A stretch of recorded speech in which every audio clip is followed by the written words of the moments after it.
Hello again. Outdoors. I was just thinking about the sound of rock and roll, actually, too, which was what would be my definitive sound of rock and roll. I think that's a more difficult question than the definitive sound of heavy metal, which was with Tony Iommi, in my opinion, and every other guitarist has changed that heavy, distorted, down-tuned sound ever since to their own ends and means.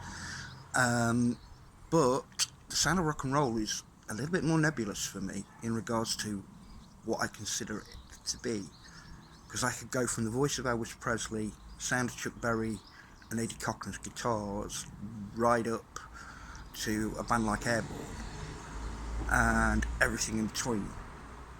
I could say, the sound of Jimi Hendrix to me at times is rock and roll. Certainly the sound of the greatest ever guitarist that ever lived. But there are times like I could say Motorhead, obviously. Whenever Motorhead played Overkill was probably a rock and roll moment live. And the sound of Lemmy's bass and the whole sound the band created was heavy rock and roll, right? But if I had to, and was forced to, pick the definitive sound of rock and roll to me, it would probably be the crunch and chug of Angus and Malcolm Young's guitars in AC/DC together,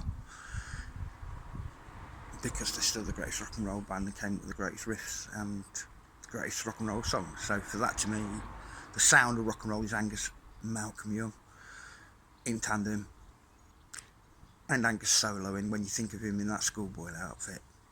The greatest still to me, and always will be. We salute you.